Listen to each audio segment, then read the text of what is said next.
Are you also here for the No Ceiling 500 subscriber special? Well, you know he only lets in one of us at a time, we'll get in right? soon. We've been waiting for like 5 years or something like that. You're up. Let's go.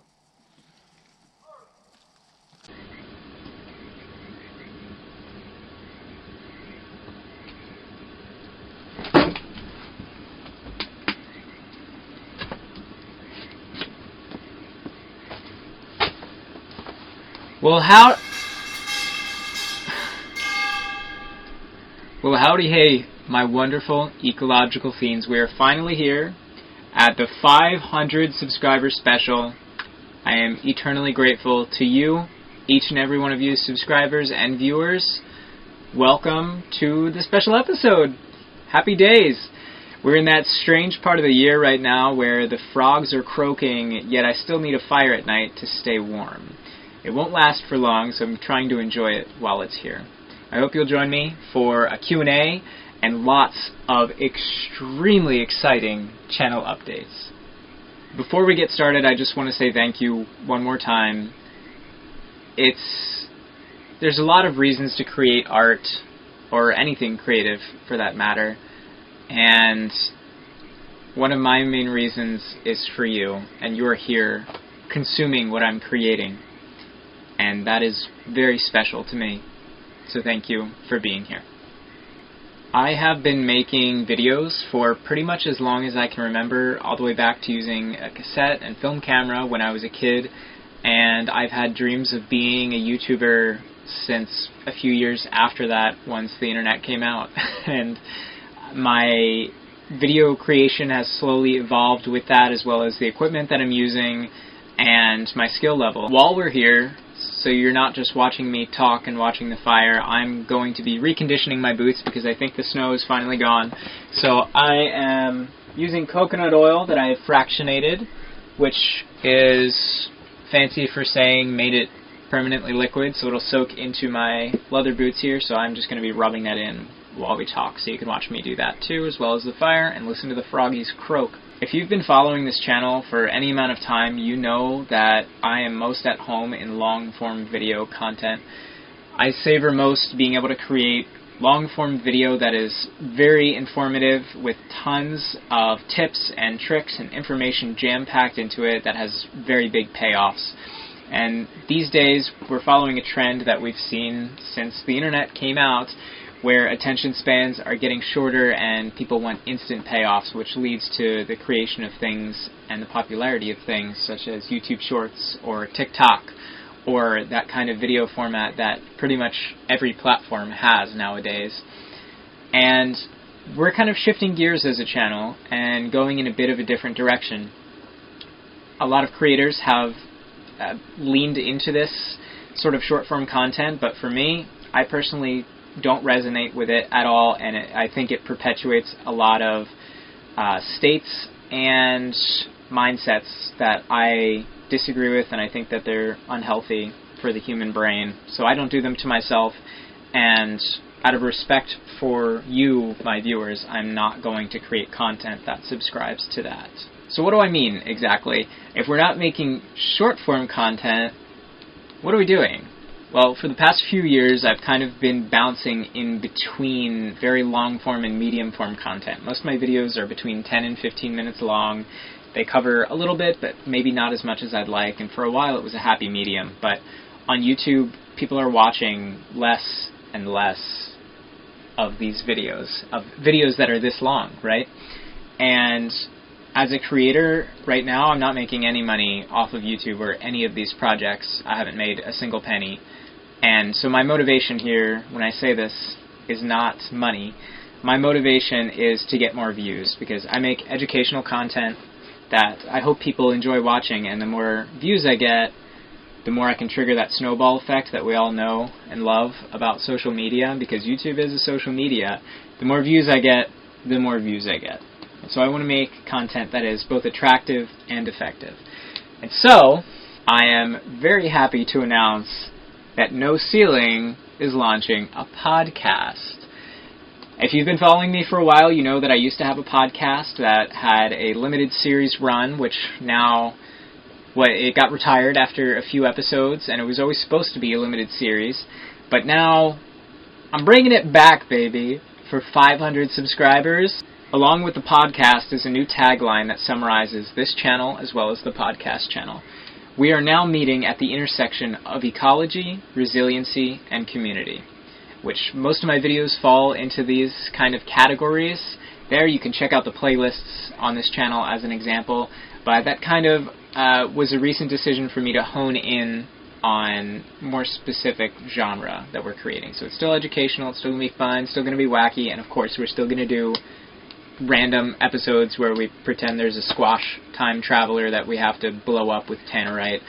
Check out the Halloween special from 2 years ago if you don't know what I'm talking about. And so we're here. We're creating a podcast, very exciting, and it's going to feature lots of interviews with community members that are doing good in the community. One of the first episodes is about raw food, eating just raw food and not cooking your food, with one of my buddies, Hunter, who's a wild man, and it's very entertaining. Another one of the Season 1 episodes is about the right to repair. We're talking John Deere, we're talking Apple products, etc. And hopefully we'll have lots more, which I haven't recorded yet, but I'm working on it, with other members of the community, including people in the death industry and the resources industry, waste diversion, all sorts of fun stuff just like that. Along with the podcast, there is a kind of after-hours podcast that's coming out. It's going to be on the same podcast channel, but there's going to be like a daylight show and a nighttime show. And the nighttime show is a little bit crazier than that. It's called Fake Crime Fridays. We've recorded a couple episodes already, and they're going to come out very soon, if they haven't already by the time you're watching this. And the premise behind this is a true crime podcast about crimes that never happened. So a fake crime podcast, and it's essentially a long-form improv show built off of terms that are sent in by you, the viewer, and acted out by me and my friends. There will be another video coming out shortly about the podcast and what you can expect there, and where to find it, and all that. I'll actually tell you where to find it. You can find it anywhere where you get your podcasts. Additionally, if you're a long-time No Ceiling member, you'll know that I used to live and guide in Moab, Utah. Wonderful, supreme, beautiful, and I miss it so dearly. And my second book, which takes place in Moab, Utah, just got published. You can find it by following the link tree in the description down there. What is a link tree, you might ask? A link tree is a company that came up with the very good idea to summarize a bunch of somebody's links all in one little chain there. So you can click the link tree. Oh my gosh, I'm smoking myself out here. Hang on.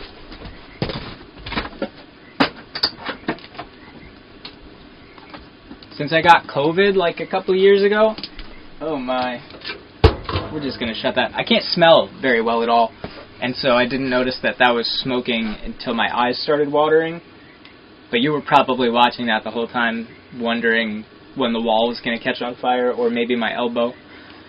Anyway, the book takes place in Moab, Utah. It is a summary, a fantasized summary of my experiences working for a bunch of different resorts, luxury resorts, while guiding for very, very wealthy clients. It explores art thefts, themes of human compassion, morality, government systems, but at heart it's an adventure story about a bunch of characters based off of me and my closest friends trying to pay off their student loans through nefarious and questionably moral means. There will also be a video about that coming out soon, but again, you can find that information by going through the link tree in the description. If you're picking up on the theme here, it's kind of a creative renaissance for No Ceiling. I'm glad you're here with me, and if you're watching this video, that means you're one of the old-timers, right? Everything after this so-called renaissance or revolution or whatever, you're going to be an old fart like me. You're going to be here for a while, and if you've been here since the beginning or early days, you're already an old fart, because I've had a YouTube channel for years and years, and this is the most subscribers I've ever gotten. Though, about 4 years ago, there was a video that got more views than I've ever gotten on another video, and it was, I think, 30,000 views or something like that. What was it, you ask? It was a speed painting, I believe it was on Microsoft Paint, a speed painting of a really bad Captain America with me playing the Captain America theme on kazoo over top of it. I'm not going to link that because if you're really interested, you'll probably find it. Needed alongside with the Creative Renaissance is a way to keep it all organized. Through other creators, I have learned and seen time and time again that YouTube sometimes is not the best platform to host yourself on. And by that, I mean that creators, in order to survive incidental things such as algorithmic strikes that don't really make sense because the computer thinks it knows what it's talking about, or trolls online can sometimes flag videos over and over again, resulting in entire YouTube channels getting shut down for months at a time while they're under review. I'm very fortunate in that I don't rely on YouTube for my money, but I would love to be able to be reimbursed for some of these projects. And so I'm doing what a lot of other YouTubers have done and kind of made a network of things. So for example, through my Linktree you can find my Instagram, you can find my books, and now my website. I used to have a really crappy website, and if you went there, I'm so sorry, and you probably need some therapy after seeing it. I'm talking white background, black Comic Sans text, you get the picture. This new website is great. I've taken what I've learned designing websites over the last few months and created my own website, so hopefully it's at least partially legible, and that's where you can find other YouTube videos, you can find links to all of my things all in one place, commissions, photography, and some of my portfolios on the website right now. The website will expand and grow, so you can routinely check back if you want to go there to stay up to date with No Ceiling. Finally, it's time to tell you that I am launching a Patreon. If you don't know what Patreon is, it's a platform where viewers or subscribers, called patrons, can pledge a certain amount of money and get exclusive rewards in return for supporting a creator. As I mentioned, I've been doing YouTube for years and years, and over those years I've spent quite a lot of dough on equipment and programs and learning how to do all of this through trial and error because nobody taught me. And through all of that money and time, I've not been reimbursed for any of it because I love doing this and I love being here for you and teaching, and No Ceiling's content has always been and will always be as free and accessible as possible. That's not the direction that this conversation is going.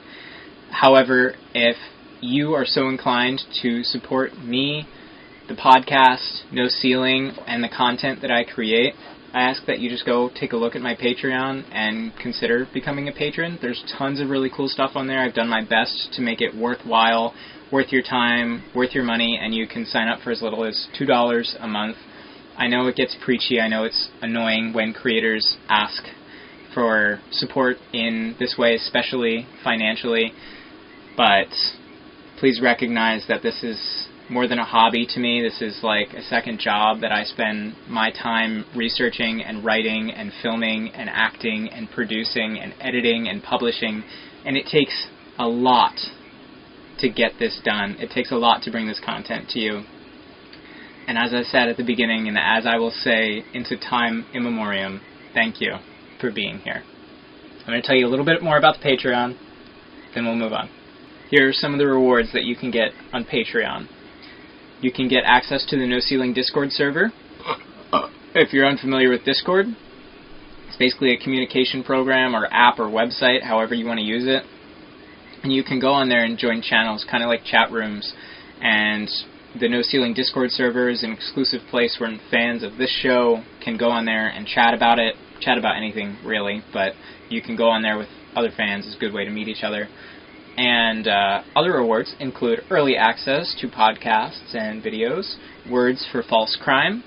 So I mentioned earlier Fake Crime Fridays, so you can send in your words. It could be like, you know, we're asking for a murder weapon, kind of Mad Lib style, and then you could say a cheerleader's baton. and then that might get chosen to be added into the long-form improv episode. You'll get to submit questions for Q&A, which we'll get to in just a minute at the end of this episode.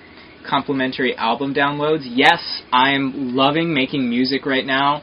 I am surrounded by instruments fairly often. Here's one guy I bet you've never seen before. This is from my good friend Yam. This is called a hand pan. It looks like a UFO.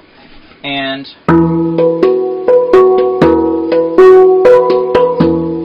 yeah. So I'm making music, which is pretty new for me, I guess. Making music isn't new for me. Recording it and sharing it with other people is definitely new for me. I'm a closeted musician, I guess. I had some really bad experiences in high school. I had a pretty bad music teacher who kind of ruined it for me. So now I'm in the process of trying to reclaim music. And on that note, you can get complimentary album downloads for my music when it comes out. Otherwise, you'll have to listen to it on other platforms, but this way you'll be able to download it and just kind of listen to it whenever you want. Put it on your phone, burn it on the CD, whatever. One of my main love languages is gift giving, and that's why we've done, I think, 2 giveaways on this channel already. I just love giving things to people, and this fan is clicking and driving me crazy. And so if you sign up for the Patreon, you can become entered into automatic giveaways while I casually block all the dirty dishes on the sink because I don't have running water. And you can win lots of fun stuff. I think the first giveaway that we ever did, I had like maybe 20 subscribers at the time. You can go watch it. I walk in a puddle in my socks in the very beginning of the video, and we gave out a t-ball bat that I found on the side of the road while I was creeping up on a construction site, and it kind of looked like a murder scene. But anyway, my roommate ended up winning that one. So if you don't want my roommate Edward to win another giveaway, you can sign up to Patreon and get yourself entered so you can win murder weapons instead of Edward. You also can get access to polls. You can vote, for example, maybe who we're interviewing this week for this episode, or maybe where we should take the next video vlog in the ambulance at. Stuff like that and lots more. But you'll get a say in what happens to create the content in the channel, which is wild. At some higher tiers, you can get some different rewards too, such as an on-air thank you, where in the podcast or a video, I pop in and say, "Hey, Jimmy Johns, thank you for being a patron and subscribing. I love you." You can also get a pass for behind-the-scenes content, which is usually uncut, just kind of the camera's rolling, but we're not necessarily recording yet. This also includes a bunch of warm-ups for the podcast and improv warm-ups for the podcast, which are super fun. One of them we've done is tell your life story in 1 minute, and the other person has to repeat it back to you. The other one is setting a scene and telling an entire story in 4 sentences or less. Really fun stuff like that. You can also get to name the main character, which is usually the murder victim in Fake Crime Fridays, as well as a personal video from me, and of course my undying love and appreciation. And at the highest tier, if you so choose, you can send me a paragraph, and I will try to read it while chugging water or seltzer water of your choice.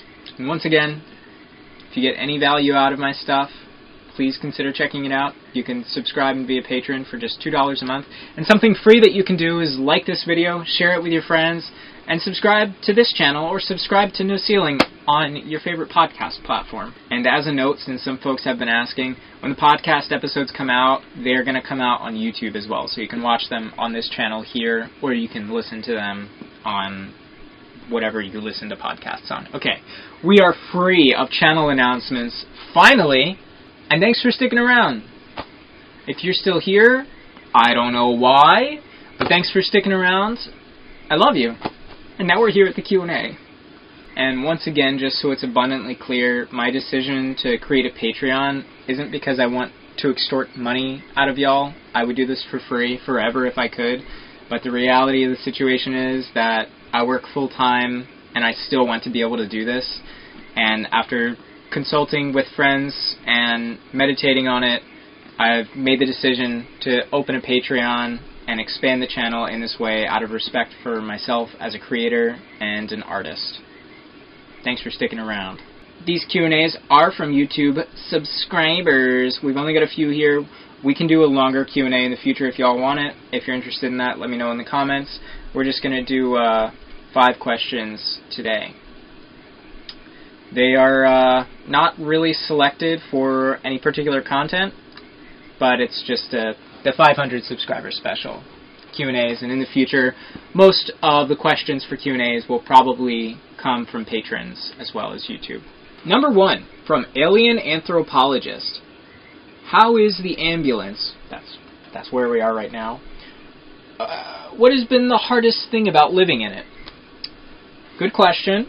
Ambulance is doing really well. Yeah. My situation right now is that I am doing a work trade and paying rent and utilities to an older couple on about 15-20 acres of land here. So I do farm work for them and landscaping and other miscellaneous things to help offset my presence being here. I've been here for a few months now. I'm really enjoying it. It is kind of isolating being out here, to be quite honest, because I'm pretty far from the nearest city, which is Bellingham, Washington, and it's kind of heavy to run the equation every time I want to hang out with somebody, to run the equation of, is this worth the gas and the carbon to go and see a friend to get that social fulfillment that I need. You know, we all need some sort of socialization. And so to try and combat that, I've been riding my e-bike pretty much everywhere. I work about 12 miles north of here, and it takes me between 45 minutes to an hour and a half because there's tons of hills to e-bike to work. And so on work days, I'm usually spending between an hour and a half to 3 hours just on my bike going somewhere, which would be fun. I love biking, except they're county roads, and everybody's trying to assassinate cyclists on county roads. So the transportation and the isolation is definitely the 2 hardest parts, aside from the mold. The mold is real. I'm in the Pacific Northwest, and one of my chores is literally wiping mold off of windowsills and walls, and I wonder if it's rewiring my brain in some way. Thanks for your question, Alien Anthropologist. This next one's from Joseph Rocket with a 0, 378. Do you drink milk? Heck no, I don't drink milk. Do you know me? Come on. We talk about cows all the time. I love cows, but I do not think that we should milk them. I am vegetarian, but usually say I'm vegan because I don't drink milk, but I eat eggs, and I don't think there's a word for that. If I say eggetarian, people usually kick me out of the restaurant, so. But anyway, no, I don't drink milk. I understand there's some value to it nutritionally, but personally I think we can get the same value that's more bioavailable from other products, which, depending on how those other products are created and depending on how the cows are milked, may or may not be more or less environmentally and ethically right. It's a loaded topic. It really is. Milk is crazy, and I'm thinking about trying whole milk, just like a shot glass worth, because I want to do that before I die, and I live in a large dairy producing area. Almost everybody drinks milk. It smells like manure all the time, everywhere.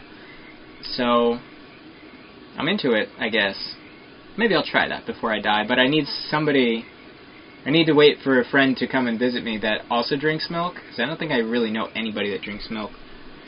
And then I would have to buy it by the gallon, right? You can't buy milk by the shot glass, so buy a gallon of whole unpasteurized milk, drink a shot glass, and then give the rest of the gallon to a friend. Thanks for the question, Joseph Rocket with 0. This next one is from Motordyke, 1999. I saw your book in the bookstore in Moab. Will you sign it for me? Okay, so I chose this comment. It wasn't a random one. My book, I'll grab it for you. Actually, it was getting moldy up front, so I put it on my bookshelf in here. So, both my books, I just told you about my second book, both of them take place in Moab, Utah. And this is my first book, which, if you're going to read one of my books, please do not read my first book, because in comparison, it sucks. I was on a time crunch, aka a deadline. I had to get it published by a certain time, so I didn't have the ability to take the time and the resources that I wish I had to check for typos and things. But this is my first book. It's called The 21st Century Predator, Resilience for a Burning World. It alternates between prose and my grad work. So kind of flip-flops every chapter. One chapter is a poem or non-fiction story from my time guiding, and then the next chapter will be more academic scientific writing based on essays or papers that I wrote. Some of it is my thesis is in here as well, but the whole center of it is kind of coyotes and desert. I'll read you the back here while you look at the cover. In the rippling wake of a global pandemic, the once small town of Moab, Utah is buckling at its seams. Follow Cedar, a backcountry guide in southeastern Utah, as he struggles to deal with a myriad of complex and loaded topics, such as ecological destruction and overpopulation that have been unearthed from beneath the sand of social trails and 4x4 tracks. A traveler in this land, he uncovers new insights and revelations after surviving the Pack Creek fire while backpacking. Exploring this landscape entails more than red soil and green rivers. It involves taking a fresh look at human impacts in the face of our climate emergency. Being a vegan, aka eggetarian, Cedar decides that to achieve an objective viewpoint on this landscape, he must hunt the territory's most elusive and cunning creature, the coyote. Does the true 21st century predator speak? Or does it howl? Anyway, the back cover makes it sound pretty good.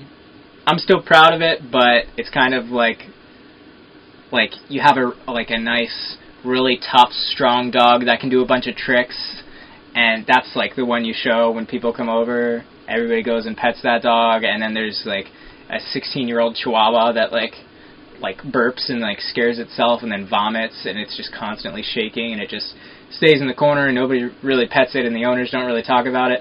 That's my first book, so you should go check out my second book, and you can find both of them by following the link tree in the description. Question 4 of 5 from Gick's Hardship. What happened to the CRV? Do you still live in it? No, I live in this ambulance where we are right now. It's a 2008 Ford E450, and you know what Ford stands for? Found on road dead, or fix or repair daily. Both of which are true. Haven't moved in months. In fact, today I checked the tire pressure on one of the rear dualies. It's supposed to be at 80. You know what it was at? A lizard could count to it on his fingers. 2. It was at 2 PSI. But anyway, I reinflated it, and now all my water's back to being level, and I can cook again, instead of just being able to cook half the egg in the pan. So no, I don't live in the CRV anymore. What happened to it? I sold it to pay for the ambulance. So, in essence, its spirit lives on in here, and I use most of the equipment that I used in the CRV. My lifestyle is pretty similar, except I have a little bit more space now in here. Specifically, the thing I was most worried about getting rid of the CRV was the hole in the roof, which was still maybe one of the scariest things I've ever done. I drilled a hole through the metal roof and through the upholstery to run solar panel wires in so I could power a power station in there. And the dealership didn't care. And I did unfortunately end up selling it to a dealership because we were building out the ambulance. We needed to get out of Michigan, and I needed money to pay for the ambulance. So I did try a private sale first. Ended up selling it to a dealership. I do think if a hybrid or all-electric CRV existed, that would still be my dream car. I really do. And I'm hopeful that in a few years I'll be able to afford either a very efficient hybrid vehicle or an all-electric vehicle if I have the resources to be plugged in somewhere to recharge that vehicle. Hopefully a truck, maybe a Prius. I have been dreaming about Priuses recently. This last question is a little bit ambiguous. It's from Dormal, and the question is, how long will you be on YouTube for? Obviously, I don't know the future, so I can't tell you, but I can tell you that I'm here to stay. I've survived through many channels, many cameras, many different thematic shifts, and it's kind of like the Big Bang, I guess. Everything just kind of exploded at the beginning. I was doing everything from short skits all the way to like weird documentaries and like multi-episode fiction stories, which maybe we'll re-air those someday, but all the dust kind of finally settled, all the meteors just kind of froze, and everything's orbiting now. It's becoming concise, and it's starting to make sense. And that's kind of ties back to the renaissance of this channel. So I don't know how long I'm going to be here, but I'm very excited about this new era that we're entering right now, and I hope you're excited about it too. And I hope you can find the means to support me however you are able to, whether that's becoming a patron and joining the Discord server, or just liking this video and sharing the podcast. I appreciate anything and everything, and I'm here because of you. So thank you once again. Remember to stay hungry, and I'll see you next time. At 750 subscribers? 1,000 subscribers? Who knows? Anything could happen. Kind of smells like propane in here.